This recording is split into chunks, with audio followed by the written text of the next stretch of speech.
সবাইকে যেদিন ওই রেজাল্ট আমার হাতে আসবে আপনাদের সামনে তুলে ধরবো এবং পরীক্ষার খাতা দেখতে চাইলে দেখানোর ব্যবস্থা করে দেব। এবং আজকে আমাদের দৌলতপুর আদর্শ বিদ্যাপীঠে যে পরীক্ষা নেওয়া হয়েছিল সেই পরীক্ষার ফলাফল ঘোষিত হবে। তার আগেই আপনাদের বলি, যেহেতু আমি শিক্ষক শিক্ষিকাদেরকে নিয়ে পার্সোনাল মিটিং করেছিলাম, বারবার তাদেরকে আমি নাড়া দিয়েছি, খোঁচা দিয়েছি, আঘাত করেছি, একটি কথা যে দেখো, দেখা গেল হাই স্কুলে কম নম্বর পেল আর তোমাদের খাতাতে বেশি নম্বর পেয়ে গেল, এটা কিন্তু ভালো বার্তা আসবে না। অতএব তোমরা অত্যন্ত কঠোরতার সাথে এখানে 2 নম্বর কম পাও, হাই স্কুলে যদি 2 নম্বর বেশি পায় সেটা আমাদের বেশি সুনাম ছড়াবে। আমি শিক্ষক শিক্ষিকাদেরকে সেইভাবেই পরামর্শ দিয়ে খাতা দেখিয়েছি। এই কথার মধ্য দিয়ে আমি বলতে চাইছি, আজকে যে পরীক্ষার রেজাল্ট হবে সেটা অত্যন্ত কোন রকম কনসিডার ছাড়াই অত্যন্ত কঠোরতার সাথে, ন্যায় নীতি পরায়ণতার সাথে খাতা দেখা হয়েছে। আমার দীর্ঘ বিশ্বাস, যদি হাই স্কুলে সেভাবে খাতা দেখা হয় হয়তো এই রকমই নম্বর পাবে, হয়তো বা কোনো সাবজেক্টে একটু বেশি পেলেও পেতে পারে। আর যদি না পায়, আমি আপনাদেরকে নিয়ে গিয়ে পরীক্ষার খাতা চেক করবো হাই স্কুলে, যে তারা আদত কিভাবে কি লিখেছে। কেননা তারা এখানে যে পরীক্ষা দিয়েছে, ছাত্রছাত্রীরা আমাকে জানিয়েছে যে তাদের হাই স্কুলের পরীক্ষাটা নাকি বেশি ভালো হয়েছে। তারা জানিয়েছে, তাদের মধ্যে যে উৎসাহ উদ্দীপনা, এটা দেখে মনে হয়েছে যে তারা হয়তো ভালো পরীক্ষা দিয়েছে। আমরা চাইব সেই রেজাল্টটা আমাদের হাতে আসুক এবং সেই একটা ভালো ফলাফল দেখার অপেক্ষায় রইলাম। পাশাপাশি জানিয়ে রাখি, বিগত বছরগুলোতে আমরা যে লিখিত পরীক্ষা নিয়ে থাকি, তার সাথে 10 নম্বর প্রজেক্ট, ছোটদের জন্য মৌখিক বা ওরাল, প্রাইমারি লেভেলের ছাত্রছাত্রীদের জন্য মৌখিক বা ওরাল, আর বড়দের জন্য 10 নম্বর করে প্রজেক্ট। যদি 7টা সাবজেক্ট হয় তাহলে 70 নম্বর, যেটা আমরা নিম্নে 10-এর মধ্যে 8, 9, 10 দিয়ে থাকি। তো সেই নম্বরটা তাদের যোগ হয়, এতে আমি দেখেছি তাদের রেজাল্টের পার্সেন্টেজটা আরো বেড়ে যায়। আমি এদেরকে চাপে রেখেছি, আমার দরকার নেই এত পার্সেন্টেজ। আমাদের এই হোস্টেলে অ্যানুয়াল পরীক্ষা ছাড়া এই সাবমেটিভ পরীক্ষাগুলোতে প্রজেক্ট, ওরাল, মৌখিক যা আছে টোটাল বন্ধ। সেই হিসাবে আমি চাইছি, আমি তাদেরকে চাপে রাখতে চাইছি, তারা আরো কম নাম্বার পায়। অনেকে বুঝতে পেরেছেন, অনেকে বুঝতে পারেনি। এই আজকে যেটা হবে, এটা লিখিত পরীক্ষার নাম্বারের ফলাফল, কোন প্রজেক্ট, ওরাল বা মৌখিক সে নাম্বার যুক্ত হয়নি। তাই যে নম্বরটা তারা পেয়েছে, আমি অবাক, আমি ভাবতে পারিনি। আমি ভেবেছিলাম এই কঠোরতা অবলম্বন করতে গিয়ে তাদের পার্সেন্টেজ, পরীক্ষার যে নম্বরের শতকরা হার সেটা নেমে যাবে না, তারা সেটা ধরে রেখেছে, খুব ভালো নম্বর পেয়েছে। পাশাপাশি এই কথাও জানিয়ে রাখি যে আমার ধারণাটাকে তারা ভ্রান্ত প্রমাণ করেছে। অবশ্যই শিক্ষক শিক্ষিকাদের ভূমিকা এবং ছাত্রছাত্রীদের প্রচেষ্টা, আন্তরিক প্রচেষ্টায় তারা এত সুন্দর ফলাফল করেছে। আমি যা ভেবেছিলাম তার চাইতে অনেক বেশি ভালো ফলাফল করেছে। আমি ভেবেছিলাম যে এত কঠোরতা অবলম্বন করতে গিয়ে হয়তো 5 থেকে 7 জনও 90% অ্যাবাভ নম্বর পাবে কিনা। কেননা আমি ঘোষণা দিয়েছিলাম এদেরকে যে সরকারি হাই স্কুলে, আচ্ছা পেছনে যে স্যার আছেন, ওই পেছনের ছেলেগুলো ডিস্টার্ব করছে একটু দেখার জন্য। আমার যে খুব বেশি হলে 5-6 জন 90% অ্যাবাভ মার্কস পেতে পারে। সেই জায়গায় প্রায় 20 জন ছাত্রছাত্রী 90% অ্যাবাভ মার্কস পেয়েছে। খুব জোরে তালি হবে তাদের জন্য। Without project number, without oral number, এগুলো নম্বর ছাড়াই তারা এতটা সুন্দর নম্বর তুলতে পেরেছে। আপনার সন্তানরা জানে, আপনারা অনেকেই জানেন। আজকে আবার ঘোষণা করছি, সরকারি হাই স্কুলের পরীক্ষায়, অ্যানুয়াল পরীক্ষায়, বছরের শেষ যে পরীক্ষাটাতে যারা 90% অ্যাবাভ মার্কস পাবে সরকারি হাই স্কুলে, তাদেরকে তো আমরা মেডেল পরিয়ে থাকি, আপনারা পুরাতন অভিভাবকেরা জানেন। পাশাপাশি দৌলতপুর আদর্শ বিদ্যাপীঠের পক্ষ থেকে তাদের হাতে 1000 টাকার চেক তুলে দেওয়া হবে। ছাত্রছাত্রীদেরকে আমি উৎসাহিত করার চেষ্টা করেছি। এটা কোনো প্রলোভন নয়, এটা তাদেরকে উৎসাহিত করার প্রচেষ্টা। যেখানে তদানীন্তন রাজ্য সরকার 100 টাকা করে তাদেরকে শিক্ষার্থী প্রকল্পের দিক থেকে সে টাকাটা দিতে। আমরা ব্যক্তিগতভাবে একটা প্রাইভেট প্রতিষ্ঠান হিসাবে আমরা 1000 টাকার চেক তাদের হাতে তুলে দেব, যারা সরকারি হাই স্কুলে 90% আবার মার্কস পাবে। কিন্তু প্রাইমারির একটা ঘোষণা করা হয়নি, তারা তো সরকারি হাই স্কুলে দেবে না। প্রাইমারির ঘোষণাটা আজকে দিচ্ছি আমি। প্রাইমারি হাই স্কুলে যারা অ্যানুয়াল পরীক্ষায় 90% আবার মার্কস পাবে তাদের জন্য 500 টাকার চেক থাকবে। খুব জোরে তালি হবে। প্রাইমারি স্কুলেরটা এতদিন ঘোষণা করা হয়নি, আজকে আমি করলাম। তাদেরকেও একটু উৎসাহিত করার চেষ্টা করলাম। আমাদের যে বার্ষিক অনুষ্ঠান হবে জানুয়ারি মাসে নতুন বছরে, এবার আমাদের 10 বছর পূর্তি উপলক্ষে আপনারা যদি সহযোগিতা করেন, আমরা এই অনুষ্ঠানটি 2 দিনের জন্য করতে চাইছি, 2 দিন ব্যাপী 10 বছর পূর্তি উপলক্ষে। আমরা জানুয়ারি মাসে নতুন বছরে, আমরা ডিসেম্বর মাসে করব না। অনেক নতুন অভিভাবক আমাকে জানিয়েছেন যে মাস্টারমশাই ডিসেম্বর মাসে করলে যারা নতুন ভর্তি হতে আসবে সেই নতুন অভিভাবকরা তো ছাড়া পড়ে যাচ্ছে, আবার 1 বছর পরে হবে। তাই আমরা সিদ্ধান্ত নিয়েছি এই বছরের বার্ষিক সাংস্কৃতিক অনুষ্ঠান এবং পাশাপাশি 10 বছর পূর্তির যে অনুষ্ঠান, এমনকি যে সমস্ত কিছু অভিভাবক রয়েছেন এখানে যারা বিগত 10 বছর ধরে এই দৌলতপুর আদর্শ বিদ্যাপীঠের অভিভাবকত্ব পালন করে আসছেন, সেই সমস্ত অভিভাবকদেরকে আমি সেদিন মঞ্চে তুলব এবং সেই সমস্ত অভিভাবকদেরকে ব্যক্তিগতভাবে উৎসাহিত করার জন্য, সম্মাননা প্রদান করার জন্য আমি তাদেরকে বরণ করে নেব। এমন কিছু অভিভাবক রয়েছেন যে তারা শুরু থেকেই আমার প্রতি ভরসা রেখেছেন। সেই দিন আপনারা দেখতে পাবেন সেই বার্ষিক সাংস্কৃতিক অনুষ্ঠান এবং 10 বছর পূর্তি যে অনুষ্ঠান, নিঃসন্দেহে খুব বড় একটি অনুষ্ঠান হবে জানুয়ারি মাসে 2027 সালে। সেই অনুষ্ঠানে তাদের হাতে এই চেকগুলো তুলে দেওয়া হবে। খুব আড়ম্বরব্যাপী সমস্ত আমাদের জেলা তথা রাজ্যের বিশিষ্ট ব্যক্তিবর্গরা সেই দিন উপস্থিত থাকবেন। ঠিক আছে, আপনাদের কিছু কিছু বিষয় জানানোর চেষ্টা করলাম। একটাই বলতে চাইছি যে এতক্ষণ ভালোটা আলোচনা করলাম, যে ভালো করেছে এত কঠোরতার পরেও, কিন্তু কিছু কিছু ছাত্রছাত্রী যারা নতুন ভর্তি হয়েছে এবার 2026 সালে প্রথম, তাদের মধ্যে মিডিয়াম ক্যাটাগরির কয়েকজনকে আমরা পেয়েছিলাম। তার মধ্য থেকে খুব ভালো প্রতিভা কয়েকটা ইতিমধ্যে বিগত 3 মাসে তৈরি হয়ে গেছে। আমরা আশা, এমনকি ফার্স্ট সেকেন্ড থার্ডে গিয়ে টক্কর দিয়েছে নতুনদের মধ্যে থেকে। তাদেরকে অসংখ্য ধন্যবাদ, বাবা মায়েদেরকেও ধন্যবাদ। আর রেজাল্টের মধ্যে আপনারা জানতে পারবেন। আবার এমন কিছু বাবা মা রয়েছে যারা এই হোস্টেলে আমার ছেলেকে বা মেয়েকে পড়াচ্ছি এটাকে ফ্যাশন মনে করছেন। খারাপ ভাবে নেবেন না, আমি পরিষ্কার কথা পরিষ্কারভাবে বলতে ভালোবাসি। অনেকে কষ্ট করে মেহনত করে, অনেকে ভাবছেন টাকা পয়সার অভাব নেই, ছেলেটাকে সরকারি স্কুলে পড়াচ্ছে হোস্টেলে দাও, তাই হোস্টেলে দিয়েছি। এটাকে আমি ফ্যাশনই, এটাকে ফ্যাশনই বলবো। কেন বলছি? তাদের সন্তানের রেজাল্ট ভালো হলো কি হলো না, কেন হলো না, কি করলে ভালো করা যাবে, তাদের কোনো গুরুত্ব নজর নেই। পরীক্ষার সময়ও যদি কারো বিয়ে শাদী লেগে যায়, পরীক্ষা বন্ধ থাক, বিয়ে শাদীতে নিয়ে যেতেই হবে।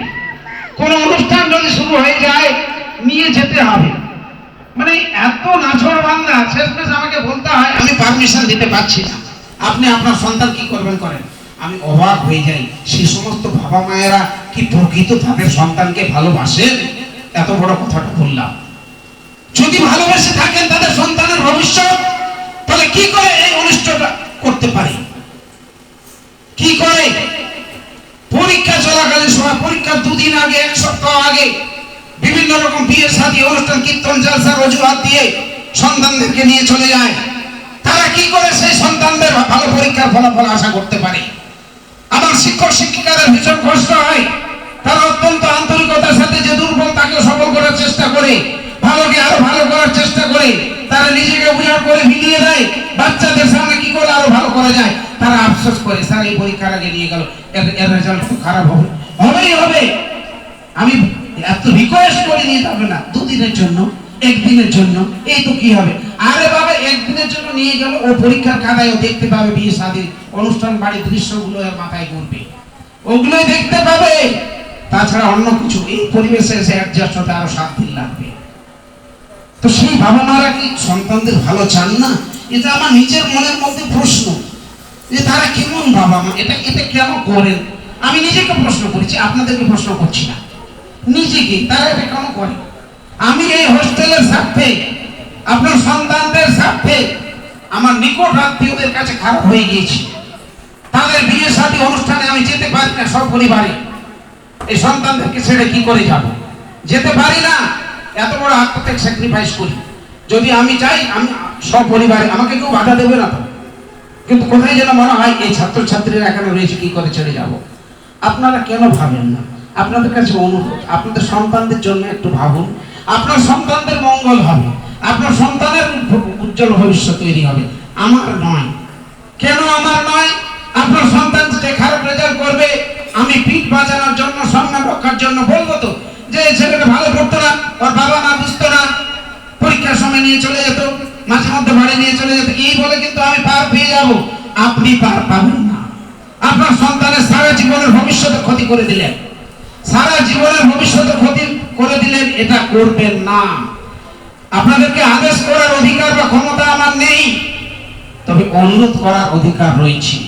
আপনাদেরকে অনুরোধ করছি, আমাদের কথা ভাবতে হবে না, আমার সন্তানদের কথা ভাবুন, আপনার সন্তানদের কথা ভাবুন। আপনার সন্তান মানে আপনার ভবিষ্যৎ, আপনার ভবিষ্যতের কথা ভাবুন। কিছু কিছু ছোটখাটো জিনিস স্যাক্রিফাইস করুন, আত্মত্যাগ করুন। সারাটা জীবন রয়েছে আনন্দ করার জন্য, এখনই সমস্ত আনন্দ বিলিয়ে দেবেন, পরবর্তীতে সেই ভাড়াটা শূন্য হয়ে যাবে, পরে কিন্তু আনন্দটা আর থাকবে না। ভবিষ্যতের আনন্দের জন্য চেষ্টা করুন। আপনারা যদি আমার কথা গুরুত্ব দিয়ে নিজের মধ্যে পরিবর্তন নিয়ে আসেন, এটা আপনাদের কাছে অনুরোধ। কারণ আমার শিক্ষক শিক্ষিকারা খুব আফসোস করেন, তারা নিজেদেরকে উজাড় করে দেন আপনাদের সন্তানদের জন্য। বলতে দ্বিধা নেই, ক্লাস 8 9 পড়া ছেলে ভর্তি হয়েছে এখানে, ছাত্রছাত্রী বাংলা রিডিং পড়তে জানে না, কি করব বলুন? তাদেরকে যদি ভর্তি না নিই, তাহলে 10টা ছাত্রছাত্রী কমে যাবে, হোস্টেলটা চালাতে তো হবে। সপ্তাহে 2 দিন পোল্ট্রির মাংস খাওয়াতে হবে তো, সপ্তাহে 3 দিন ডিম খাওয়াতে হবে তো, 1 দিন মাছ খাওয়াতে হবে তো, 3 টাইম ভাত দিতে হবে তো, 2 টাইম টিফিন দিতে হবে তো, আর ভালো ভালো মাস্টারের পরিষেবা দিতে হবে তো, শিক্ষকের ভালো রেজাল্ট করতে হবে। তো এগুলো করতে গেলে তো অর্থের দরকার। তো সেই দিকে তাকিয়ে কিছু দুর্বল বাচ্চাকে ভর্তি নিতে হয়, বাধ্য হই আমরা, ইচ্ছা না থাকলেও কিছু দুর্বল বাচ্চাকে ভর্তি নিতে হয়। 7 8 9 পড়ে বাংলা রিডিং পড়তে জানে না, তারা কি রেজাল্ট করবে বলুন তো? সে তো রিডিং এ পড়তে পারছে না, তাহলে পড়াটা কি করে মুখস্থ করবে? এই ব্যর্থতা যদি সরকার শিক্ষা পরিষেবার হয়ে থাকে, তার থেকে বাবা মায়েদেরও রয়েছে।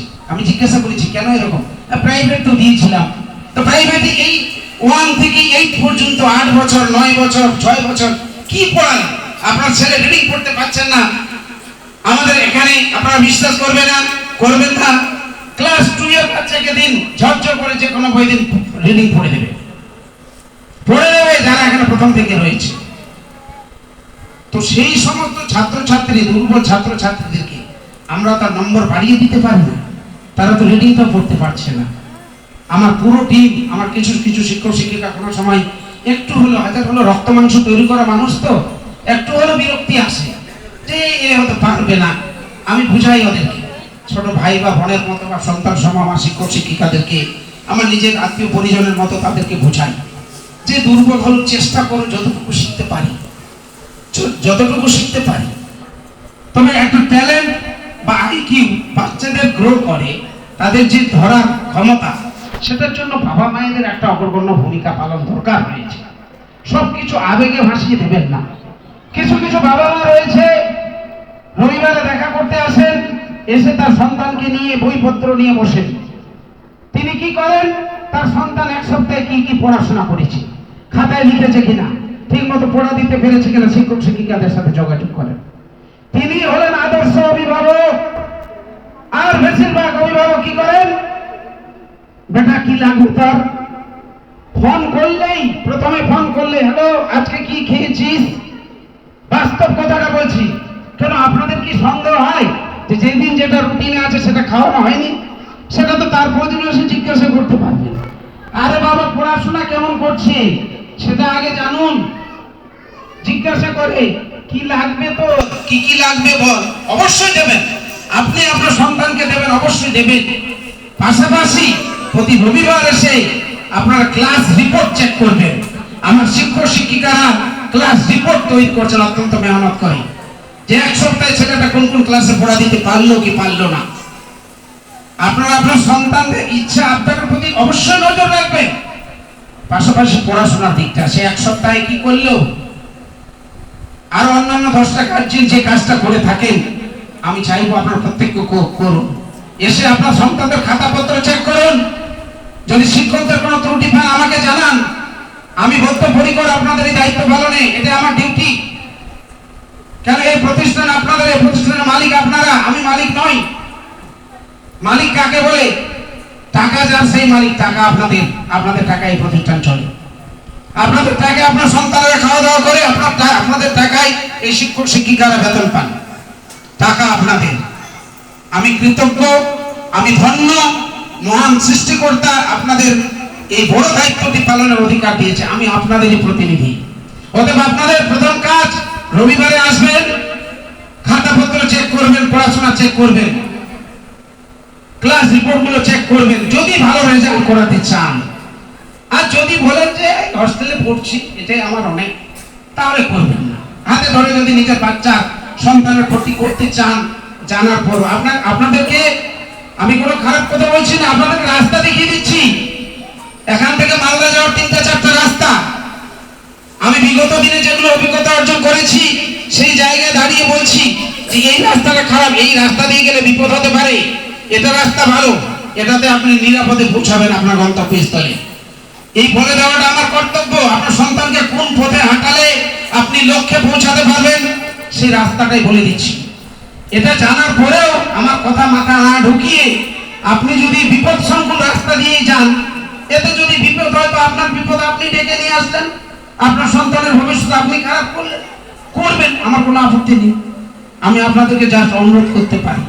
তাই আপনাদের কাছে বিশেষ অনুরোধ, আপনার সন্তানদের ইচ্ছা আবদারগুলোকে প্রাধান্য তো দিচ্ছেন, আপনারা অবশ্যই দেবেন, কিন্তু পড়াশোনার খোঁজ খবরটা আগে নেবেন, তদারকি করবেন। কেউ হয়তো ভাবছেন আমি তো পড়াশোনা বেশি করিনি, আমি অঙ্কটা কি বুঝবো। আপনারা খাতাপত্র চেক করবেন। এখানে অনেক ছাত্রছাত্রী রয়েছে যারা খাতার পাতাগুলো ছিঁড়ে ছিঁড়ে ফেলে দিচ্ছে, আমাদের শিক্ষক শিক্ষিকারা অতিষ্ঠ হয়ে গেছেন, কিন্তু বাবা মায়েদের কোনো গুরুত্ব নেই। কিছু সমস্ত বাবা মা না, আপনারা দেখবেন সেগুলো, এগুলো আপনাদের দায়িত্ব, এগুলো অধিকার, এগুলোর মধ্যে আপনাদেরই ভালো লুকিয়ে রয়েছে, আমার নয়, আপনার সন্তানদের ভালো। আপনারা এগুলো দেখবেন, ক্লাস রিপোর্ট দেখবেন, পরীক্ষার খাতা দেখবেন। দেখার পরে যদি খারাপ হয়ে থাকে ভেঙে পড়বেন না, কি করে আগামী দিনে ভালো করা যায় সেটা আলোচনা করবেন, শিক্ষক শিক্ষিকাদের সাথে আলোচনা করবেন, আমার সাথে আলোচনা করবেন। কারণ যে ছাত্রছাত্রীরা বাংলা রিডিং পড়তে পারে না, সে কি করে 90%, 80%, 70% নম্বর পাবে? আমরা তো জাদুকর নই, তবে এইটুকু বলতে পারি ইচ্ছা শক্তি মানুষকে অনেক দূর এগিয়ে দেয়। বিগত 4 দিনে নতুন আরো 4টি ছাত্রছাত্রী ভর্তি হয়েছে এখানে এই দৌলতপুর আদর্শ বিদ্যালয়ে। তার মধ্যে একটা স্টুডেন্ট রয়েছে তামিলনাড়ু থেকে আগত। সে তামিলনাড়ু ভাষায় লিখতে পারে, ইংরেজিতে কথা বলতে পারে, ইংরেজি পড়তে পারে, কিন্তু বাংলা ও আ ক খটাও জানে না। কিন্তু তার সাথে কথা বলার পরে তার ইচ্ছা শক্তি দেখে আমি ভর্তি নিয়েছি। এই 2 দিনের মধ্যে সে স্বরবর্ণ ব্যঞ্জন বর্ণগুলো কমপ্লিট করে দিয়েছে। ধন্যবাদ তার জন্য। আমি দিদিমাকে একটু দাঁড়ানোর জন্য অনুরোধ করব, খুব জোরে তালি হবে তার ইচ্ছা শক্তি, তার জন্ম, তার সবকিছু শিক্ষা সবকিছু তামিলনাড়ুতে, সমস্ত কিছু। কই দিদিমা কই? তামিলনাড়ু থেকে এসেছে, আমাদের এখানে 3 দিন হলো। তাকে ধন্যবাদ জানাই। এই মঞ্চে ডেকে তাকে উৎসাহিত করলাম। আরো দুটো ছাত্র বা ছাত্রী, আমার দীর্ঘ বিশ্বাস আগামী 1 মাসে ও বাংলা রিডিং পড়তে শিখে যাবে। ধন্যবাদ, আপনারা আশীর্বাদ করবেন। এরকম যারা দুর্বল রয়েছে তাদেরকে এগিয়ে যেতে চাই, নিয়ে যেতে চাই। আমি ব্যক্তিগতভাবে ধন্য। কালকে গোয়া থেকে একজন ফোন করেছিলেন, গোয়া ফেসবুকে দেখে স্কুলের অ্যাক্টিভিটি থেকে তাকে ভালো লেগেছেন, তিনি এখানে ভর্তি করাবেন। হয়তো আমার একজন গার্জেনের কাছ থেকে নম্বর পেয়েছেন, তো তিনি কিছু ভিডিও ফটো পাঠাতে বললেন, আমি পাঠালাম, তিনি আগ্রহ প্রকাশ করেছেন। আমাদের দৌলতপুর আদর্শ বিদ্যাপীঠে এই মুহূর্তে 7টা ডিস্ট্রিক্টের স্টুডেন্ট রয়েছে। হয়তো এর প্রসারটা আরো এগিয়ে যাবে। কখন এগিয়ে যাবে? যখন আপনারা আমাকে সহযোগিতা করবেন। কিসের সহযোগিতা? আপনাদের সন্তানদের ভালো সহযোগিতা, সেটাই তো আসল সুনাম। আপনি 200 টাকা কম দিলেন না বেশি দিলেন সেটা বড় ব্যাপার নয়। আপনারা যদি এই কাজটুকু প্রতি রবিবার বাবা আসুন আর মা আসুন, যে তোর কি আবদার আছে ওটা পড়ে, আগে তোর খাতাপত্র কটা সপ্তাহের কি পড়াশোনা এটা দেখা, তাদের রেজাল্ট ভালো হলেই তো সুনাম চারিদিকে ছড়িয়ে পড়বে। আমি সেটাই আপনাদের কাছে চাইছি, এই সহযোগিতাটাই চাইছি, অন্য কিছু সহযোগিতা নয়, যেটা আপনাদের সন্তানদের ভবিষ্যৎ লুকিয়ে রয়েছে। যাই হোক, অনেকগুলো কথা বলে দিলাম, সবগুলো কথা আপনাদের উদ্দেশ্যে, সবগুলো কথার মূল উদ্দেশ্য আপনাদের সন্তানদের মঙ্গল। যদি আমার কথায় বিন্দু মাত্র খারাপ লেগে থাকে আপনাদের কাছে আমি ক্ষমা প্রার্থী, মাফ করবেন। আর যদি ভালো লেগে থাকে, আগামী দিনে আপনার সন্তানের উজ্জ্বল ভবিষ্যৎ অপেক্ষা করছি। কেন বলছি আমি যখন প্রাইভেট টিউশন পড়াতাম, আমি তো ক্লাস 11 12 পড়াতাম, 9-এ ফেল করা প্রচুর স্টুডেন্ট আমার কাছে আসতো। ওদের চিন্তা ভাবনাটা এমনই যে আমাদের দ্বারা কিছু হবে না, পাস করতে পারলেই হলো। কিন্তু তাদেরকে মানসিকভাবে, যেভাবে আপনাদেরকে যে কথাগুলো বলছি, এগুলো মানসিকভাবে উজ্জীবিত করার চেষ্টা করছি। যদি আপনারা সত্যিকারের চার্জ হয়ে যান, তাহলে অবশ্যই উন্নতি অপেক্ষা করছে। তো সেই সমস্ত দুর্বল ফেল করা ছাত্রছাত্রীগুলো আজকে সরকারি স্কুলে চাকরি করছে, মাধ্যমিক 10-12 পাস, উচ্চ মাধ্যমিকে তখনকার সময় ফার্স্ট ডিভিশন, চাকরি করছে। এখনো অনেক অভিভাবক রয়েছেন, আমার এই কথাগুলো যদি বিন্দু মাত্র গল্প মনে হয় থাকে, অনেক অভিভাবক রয়েছেন, তারা ওই সময়কারই আমারই ছাত্রছাত্রী। আমি কিন্তু শুধু পড়ানো না, পুঁথিগত বিদ্যায় ভালো রেজাল্ট করলে না, তাদেরকে মানসিকভাবে কিভাবে উজ্জীবিত করা যায়, যেটা আপনাদের সন্তানদেরকে নিয়ে করে থাকি। যাই হোক, সেই গল্পে যাচ্ছি না। তো তখন দেখেছি আমি একটা ক্লাসে 100 জন যদি স্টুডেন্ট থাকে, তার মধ্যে কেউ বা ডাক্তার হয়, ইঞ্জিনিয়ার হয়, কেউ প্রফেসর হয়, কেউ আবার টোটো চালক হয়, ভ্যান চালক হয়, কেউ সবজি বিক্রেতা হয়, কেউ আবার রাস্তাঘাটে মাতাল হয়ে পড়ে থাকে। তো কারা সাফল্যের শ্রেণীতে যায়? যারা ওই মাস্টার মশাইয়ের কথাগুলোকে পজিটিভ ভাবে, ইতিবাচক ভাবে মাথায় ঢুকিয়ে নিয়ে, যে মাস্টার মশাই যে কথাগুলো বললেন সেগুলো আমাদের ভালোর জন্য বললেন, যদি নিজেকে ঠিক রাখতে পারে তারাই সফল হবে, বাকিরা সফল হতে পারবে না। কেউ যদি নিজের মানসিক স্থিরতা না থাকে, সে সফল হতে পারবে না। এখানে শুনে গেল বাইরে কেউ প্রলোভন যুক্ত কিছু কথা দিয়ে দিল, ব্যাস ওটাই খেয়ে নিল, তার দ্বারা সাফল্য সম্ভব নয়। অত্যন্ত নৈতিকতার সাথে, সততার সাথে আমার কথাগুলোকে গ্রহণ করার চেষ্টা করবেন। আপনাদের কাছে আমার বিনীত অনুরোধ, এই কথাগুলোকে মাথায় ঢুকিয়ে আপনার সন্তানদেরকে গুরুত্ব দিন। আগামী দিনে আরো ভালো ফলাফল অপেক্ষা করছি। তার পাশাপাশি আপনার সন্তান একটি ভালো মানুষ তৈরি হয়ে উঠুক। ধন্যবাদ সবাইকে। আমি ক্লাস ভিত্তিক ফলাফল ঘোষণায় চলে যাচ্ছি।